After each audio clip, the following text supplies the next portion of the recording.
Yo, hey everybody. Today I wanted to go through some dynamic beat stuff. I pulled out this old ass hip hop loop of mine. A quick listen.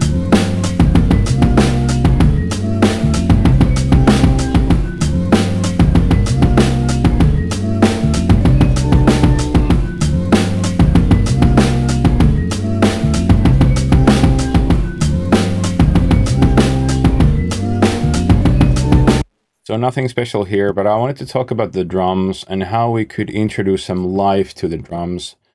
So I'm gonna go through three things to make these beats a little more lively. So one thing is these ghost kicks. Obviously, to be faithful to this style, you're gonna need these little ghost kicks, these filler things. If you listen to funk, that's a great thing to listen to actually and pay attention to the beats. So a funk drummer has a lot of these extra shuffles, and he's like tick tick tick tick tick. They do them with the kick and snare primarily. So I have lots of those, and in 90s style of hip hop, you always have those swingy kicks. It's, at least to me, it's very important. But the first tip relating to those, let's do this. So I'm gonna take their level down a little bit because you don't want to have these play full blast at all time.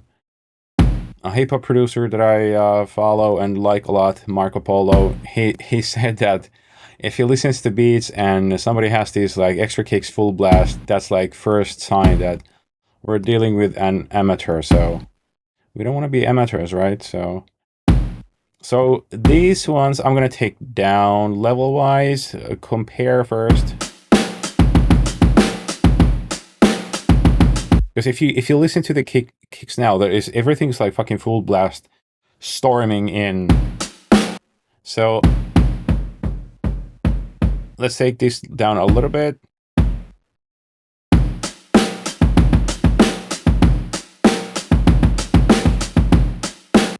You'll probably agree now that you can hear a little bit more life here, like it's not so static.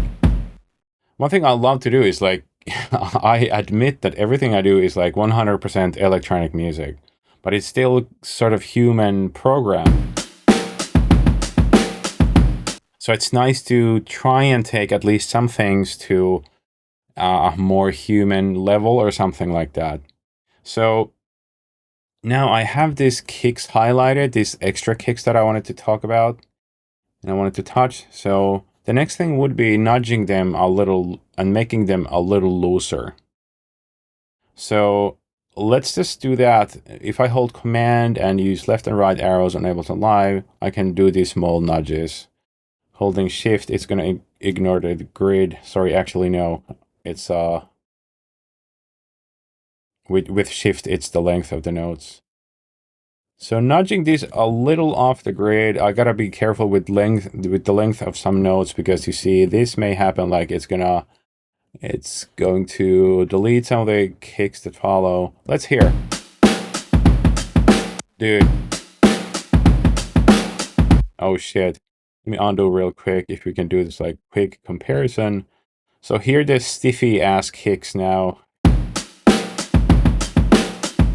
It's stiff as hell.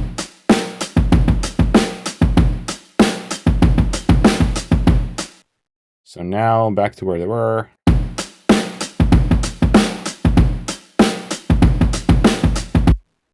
It may be slightly too loose for you, depending, but even like this spot, listen to this spot, listen to how funky it is now, like, because it's not like da da da da da.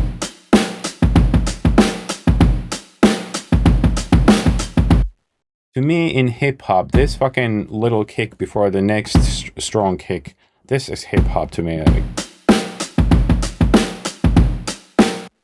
and this fucking space here, like it swings and then it's like, but then it slams again, like.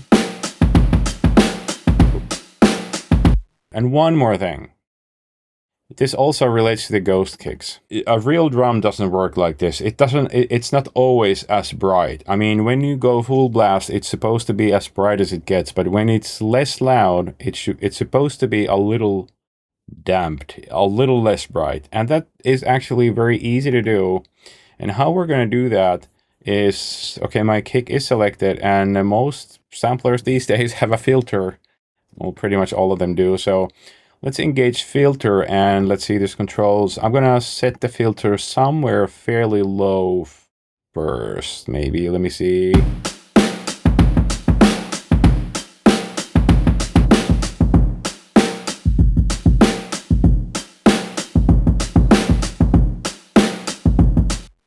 Now I'm hearing how low the filter would go. This is not what I want to do in the end. But the filter is on now, and it has this velocity control. What this does here is it opens the filter. Like the harder you hit the kick, the harder you play the note, the more it's going to open. So now we should hear the variation in the brightness of the kick. I can even solo the kick so we could focus on just the kick. Let's see if I'll probably gotta change the settings, but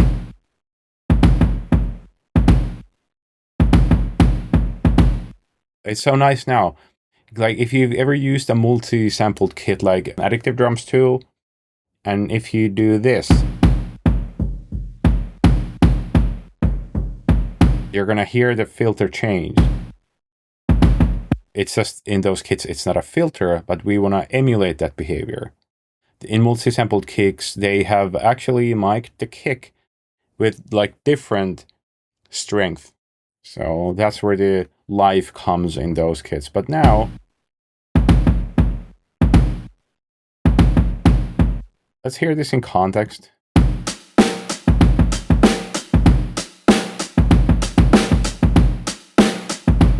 It does kind of work. And then you want to tweak this filter a little bit. I don't need any resonance. Maybe I could use a steeper filter.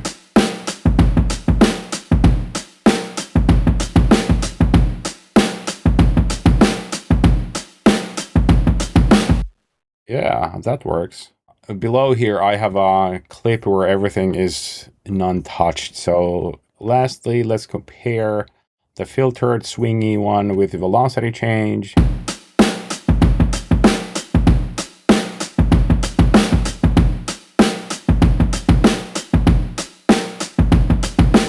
Filter off stiff beats.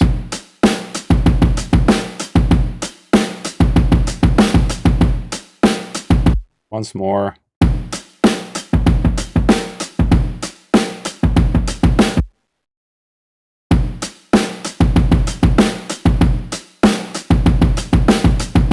Anyways, this is very important to me. I love the beats.